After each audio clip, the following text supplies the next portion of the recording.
Hi guys! Magandang gabi ho! Welcome back po dito sa Gandara SIU channel. Andito na naman nga po ako muli, nagbabalik.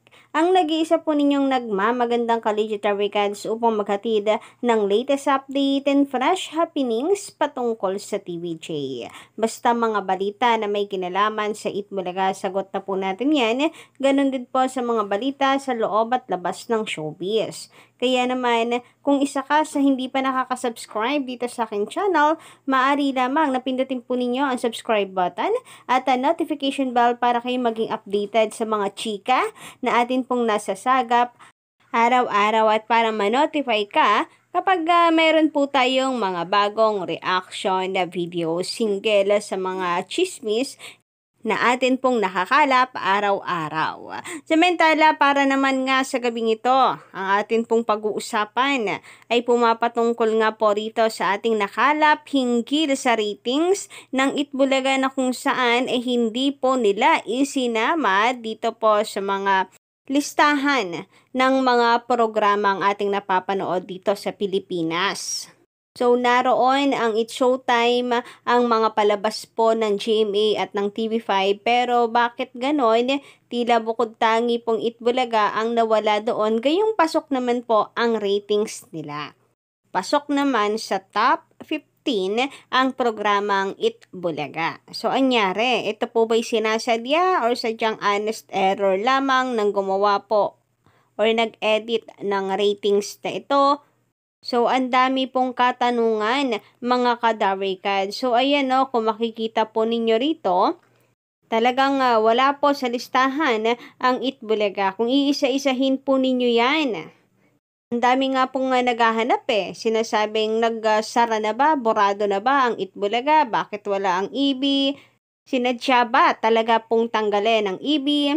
And syempre hindi po mawawala dyan ang mga bashers na sinasabing nako tuluyan na daw talagang nagsara ang Itbulaga. Nako talagang wala na daw po ang Itbulaga sa masa dahil ang tunay at ang bago raw po at makabagong henerasyon na noon time show ay walang iba kundi Showtime. Kaya hindi daw silang tataka na possible na mangyari daw talaga ito. Kung ngayon, pagkakamali, possible daw na soon ay wala na daw tayong makikita at mababasa na Itbulaga sa programa o sa listahan ng mga programa sa Pilipinas.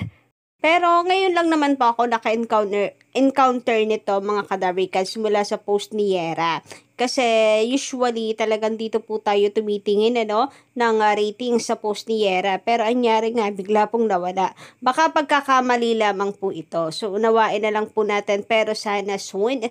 Next time rather, sana po ay hindi na po mangyari ito ulit at sana aksyonan naman agad. Sana po ay baguhin or burahin po nila to tas mag-post ulit ng bago. Kasi ngayon pa nga lang mga kadarikads, may nababasa na po agad tayo mga negative comments patungkol po dito dahil lang sa pagkakamali pong post. Meron agad mga negatibong komento ang ilang kapamilya fans na dapat nga daw talagang magsara na dahil boring na daw ang programang Itbulaga. So what more pa, 'di ba? Yung sasabihin ng talagang solid basher ng Itbulaga. Malamang kung ano-ano na naman pong tahit-tahing kwento ang kanila pong ipopost sa social media para lamang po mai-push yung nais po nilang sabihin or nais po nilang mangyari. So, sana naman ay maano na po ito, ma-edit na, mabago na, burahin, and magpanibagong post. Wala naman pong problema na magkamali. Ayos lang po yon, lahat naman po tayo nagkakamali.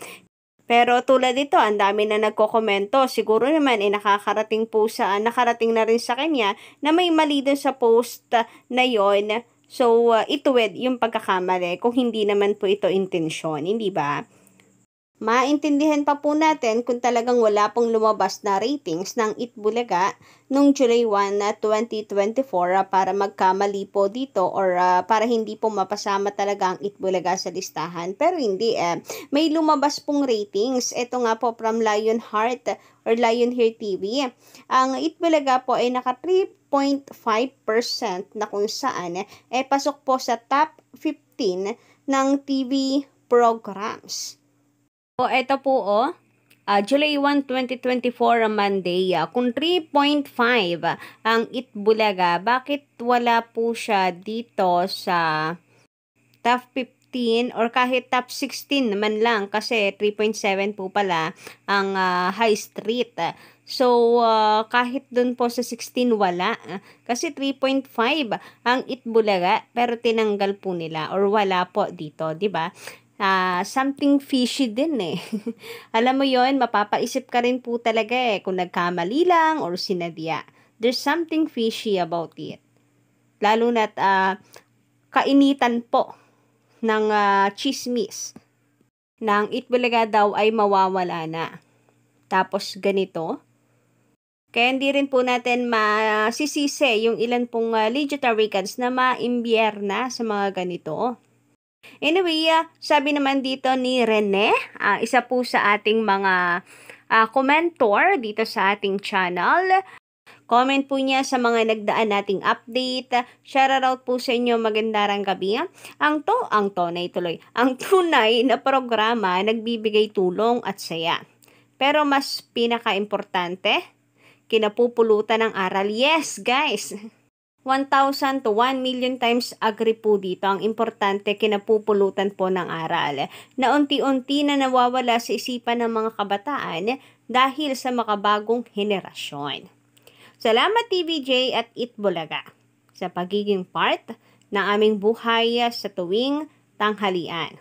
And the TVJ never fail us pagdating po sa mga moral lessons. And makikita rin naman po kasi natin sa mga actions nila, no? Kagaya nga ng sabi ni Boss Joey, wala daw kasi silang ginagawa.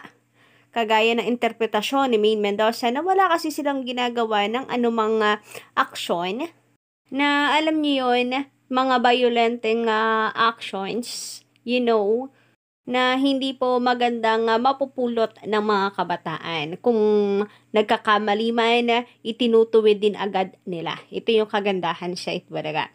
Sa pagpapatuloy po, hindi kailangan manlait at mangalipusta ng kapwa para lamang makapagbigay saya sa iba. At marami salamat sa mga sponsor na nagtitiwala sa programa. Naku, 1,000 times thank you po sa lahat ng advertisers. Sa bago advertisers tulad ng Tolak Angin, maraming salamat. I know hindi sapat yung salitang salamat, kaya naman kami mga Legitaricans sasahan yon na amin pong tatangkilikin ng inyong produkto. And kami mga TVJ Defenders, TVJ Vloggers, hindi rin po magsasawa na i-advertise po sa inyo ito kahit walang bayad. Kasi bilang pasasalamat po natin yan sa kanila sa pag-suporta po sa Itbulaga. Patunayan natin na hindi po sila nagkamali sa kanilang pinili. Deserve naman po kasi talaga ng isang matino at napakagandang programa yung ganito pong blessings. Samantala, sabi naman dito ni Justin Timberwolves, magandang gabi sa iyo. Dito kasi sa Pilipinas, alam naman natin, napatok talaga sa masang Pinoy yung love team eh. Kahit sinong sobrang sikat na artista, nanggaling din naman sa love team. Kahit nung mga bata pa sila Kat, Bernardo, Andrea Brillantes at iba pa. Pinagdaanan din naman na sumabak sa love team.